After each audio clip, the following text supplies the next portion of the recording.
देवदूत द्वारा स्वर्गलोक के गुण दोषों का तथा दोष रहित विष्णु धाम का वर्णन सुनकर मुद्गल का देवदूत को लौटा देना। देवदूत बोला, महर्षि, तुम्हारी बुद्धि बड़ी उत्तम है। जिस उत्तम स्वर्गीय सुख को दूसरे लोग बहुत बड़ी चीज समझते हैं, वह तुम्हें प्राप्त ही है। फिर भी तुम अनजान से बनकर इसके संबंध में विचार करते हो, इसके गुण दोष की समीक्षा कर रहे हो। मुने, जिसे स्वर्लोक कहते हैं वह यहां से बहुत ऊपर है।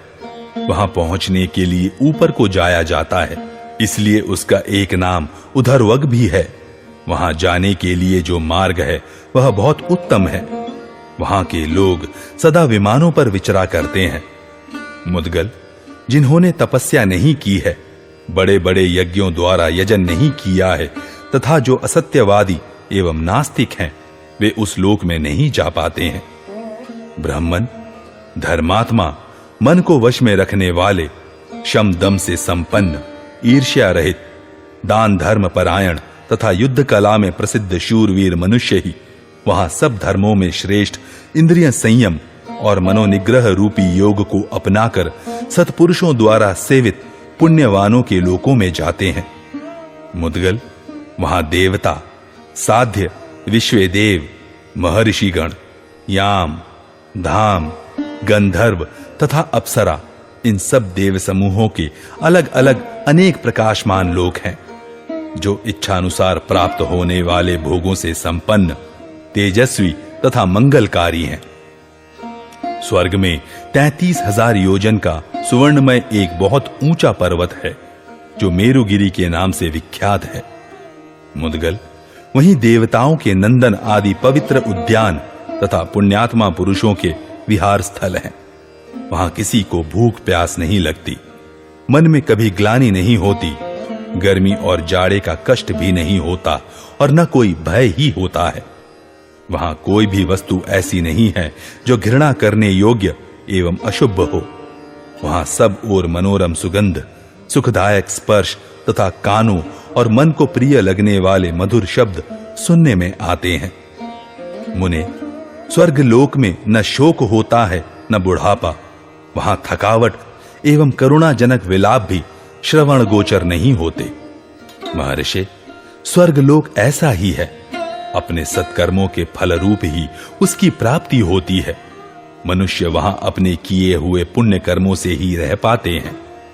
मुद्गल, स्वर्गवासियों के शरीर में तेजस तत्व की प्रधानता होती है। वे शरीर पुण्य कर्मों से ही उपलब्ध होते हैं। माता पिता के रजोवीर्य से उनकी उत्पत्ति नहीं होती है। उन शरीरों में कभी पसीना नहीं निकलता, दुर्गंध नहीं आती तथा मलमूत्र का भी अभाव होता है। मुने, उनके कपड़ों में कभी मैल नहीं बैठती है। स्वर्गवासियों की जो मालाएं होती हैं, वे कभी कुम्हलाती नहीं है।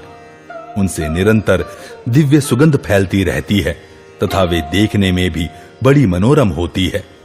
ब्राह्मण, स्वर्ग के सभी निवासी ऐसे ही विमानों से संपन्न होते हैं।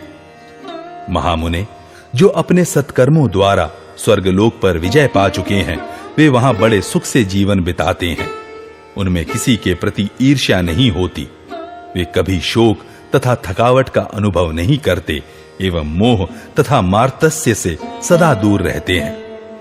मुनिश्रेष्ठ, देवताओं के जो इस प्रकार के लोक हैं, उन सबसे ऊपर अन्य कितने ही विविध गुण संपन्न दिव्य लोक हैं। उन सबसे ऊपर ब्रह्मा जी के लोक हैं, जो अत्यंत तेजस्वी एवं मंगलकारी है। ब्राह्मण, वहां अपने शुभ कर्मों से पवित्र ऋषि मुनि जाते हैं।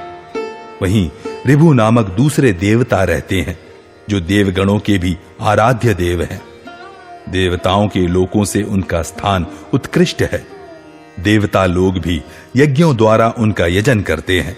उनके उत्तम लोक स्वयं प्रकाश, तेजस्वी और संपूर्ण कामनाओं की पूर्ति करने वाले हैं। उन्हें स्त्रियों के लिए संताप नहीं होता। लोगों के ऐश्वर्य के लिए उनके मन में कभी ईर्ष्या नहीं होती। वे देवताओं की तरह आहुतियों से जीविका नहीं चलाते। उन्हें अमृत पीने की आवश्यकता नहीं होती। उनके शरीर दिव्य ज्योतिर्मय हैं। उनकी कोई विशेष आकृति नहीं होती। वे सुख में प्रतिष्ठित हैं, परंतु सुख की कामना नहीं रखते। वे देवताओं के भी देवता और सनातन हैं। कल्प का अंत होने पर भी उनकी स्थिति में कोई परिवर्तन नहीं होता। वे ज्यों के त्यों बने रहते हैं। मुने, उनमें जरा मृत्यु की संभावना तो हो ही कैसे सकती है। हर्ष, प्रीति तथा सुख आदि विकारों का भी उनमें सर्वथा अभाव ही है। ऐसी स्थिति में उनके भीतर दुख सुख तथा राग द्वेष आदि कैसे रह सकते हैं। मौद्गल्य, स्वर्गवासी देवता भी उस ऋभु नामक देवताओं की परम गति को प्राप्त करने की इच्छा रखते हैं। वह परासिद्धि की अवस्था है जो अत्यंत दुर्लभ है। विषय भोगों की इच्छा रखने वाले लोगों की वहां तक पहुंच नहीं होती। ये जो 33 देवता हैं, उन्हीं के लोगों को मनीषी पुरुष उत्तम नियमों के आचरण से अथवा विधिपूर्वक दिए हुए दानों से प्राप्त करते हैं। ब्राह्मण, तुमने अपने दान के प्रभाव से अनायास ही वह स्वर्गीय सुख संपत्ति प्राप्त कर ली है। अपनी तपस्या के तेज से देदीप्यमान होकर अब तुम अपने पुण्य से प्राप्त हुए उस दिव्य वैभव का उपभोग करो। विप्रवर, यही स्वर्ग का सुख है और ऐसे ही वहां भांति भांति के लोक हैं।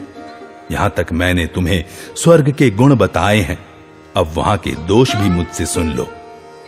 अपने किए हुए सत्कर्मों का जो फल होता है वही स्वर्ग में भोगा जाता है। वहां कोई नया कर्म नहीं किया जाता। अपना पुण्य रूप मूल धन गंवाने से ही वहां के भोग प्राप्त होते हैं। मुद्गल, स्वर्ग में सबसे बड़ा दोष मुझे यह जान पड़ता है कि कर्मों का भोग समाप्त होने पर एक दिन वहां से पतन हो ही जाता है। जिनका मन सुख भोग में लगा हुआ है, उनको सहसा पतन कितना दुखदाई होता है। स्वर्ग में भी जो लोग नीचे के स्थानों में स्थित हैं, उन्हें अपने से ऊपर के लोगों की समुज्वल श्री संपत्ति देखकर जो असंतोष और संताप होता है, उसका वर्णन करना अत्यंत कठिन है। स्वर्ग लोक से गिरते समय वहां के निवासियों की चेतना लुप्त हो जाती है।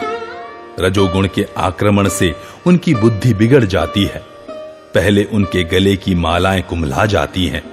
इससे उन्हें पतन की सूचना मिल जाने से उनके मन में बड़ा भारी भय समा जाता है। मौद्गल्य, ब्रह्मलोक पर्यंत जितने लोक हैं, उन सब में ये भयंकर दोष देखे जाते हैं। स्वर्गलोक में रहते समय तो पुण्यात्मा पुरुषों में सहस्त्रों गुण होते हैं मुने, परंतु वहां से भ्रष्ट हुए जीवों का भी यह एक अन्य श्रेष्ठ गुण देखा जाता है कि वे अपने शुभ कर्मों के संस्कार से युक्त होने के कारण मनुष्य योनि में ही जन्म पाते हैं। वहां भी वह महाभाग मानव सुख के साधनों से संपन्न होकर ही उत्पन्न होता है, परंतु यदि मानव योनि में वह अपने कर्तव्य को न समझे तो उससे भी नीची योनि में चला जाता है। इस मनुष्य लोक में मानव शरीर द्वारा जो कर्म किया जाता है, उसी को परलोक में भोगा जाता है। ब्राह्मण, यह कर्म भूमि और वह फल भोग की भूमि मानी गई है। मुद्गल बोले, देवदूत, तुमने स्वर्ग के महान दोष बताए, परंतु स्वर्ग की अपेक्षा यदि कोई दूसरा लोक इन दोषों से सर्वथा रहित हो तो मुझसे उसी का वर्णन करो। देवदूत ने कहा, ब्रह्मा जी के भी लोक से ऊपर भगवान विष्णु का परम धाम है। वह शुद्ध सनातन ज्योतिर्मय लोक है। उसे पर ब्रह्म भी कहते हैं। विप्रवर, जिनका मन विषयों में रचा पचा रहता है, वे लोग वहां नहीं जा सकते। दंभ, लोभ, महाक्रोध, मोह और द्रोह से युक्त मनुष्य भी वहां नहीं पहुंच सकते। जो ममता और अहंकार से रहित, सुख दुख आदि द्वंद्वों से ऊपर उठे हुए, जितेंद्रिय तथा ध्यान योग में तत्पर हैं, वे मनुष्य ही उस लोक में जा सकते हैं। मुद्गल, तुमने जो कुछ मुझसे पूछा था वह सब मैंने कह सुनाया। साधो, अब आपकी कृपा से हम लोग सुखपूर्वक स्वर्ग की यात्रा करें, विलंब नहीं होना चाहिए। व्यास जी कहते हैं, राजन, देवदूत की यह बात सुनकर मुनि श्रेष्ठ मुद्गल ने उस पर बुद्धिपूर्वक विचार किया। विचार करके उन्होंने देवदूत से कहा, देवदूत, तुम्हें नमस्कार है। तात, तुम सुखपूर्वक पधारो। स्वर्ग अथवा वहां का सुख महान दोष से युक्त है, इसलिए मुझे उसकी आवश्यकता नहीं है। ओह, पतन की बात तो स्वर्गवासी मनुष्यों को अत्यंत भयंकर महान दुख और अनुताप होता है, और फिर वे इसी लोक में विचरते रहते हैं।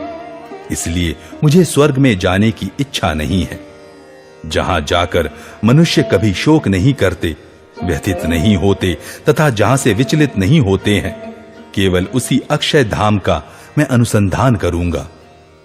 ऐसा कहकर मुद्गल मुनि ने उस देवदूत को विदा कर दिया, और शिल एवं उच्च वृत्ति से जीवन निर्वाह करने वाले वे धर्मात्मा महर्षि उत्तम रीति से शम दम आदि नियमों का पालन करने लगे।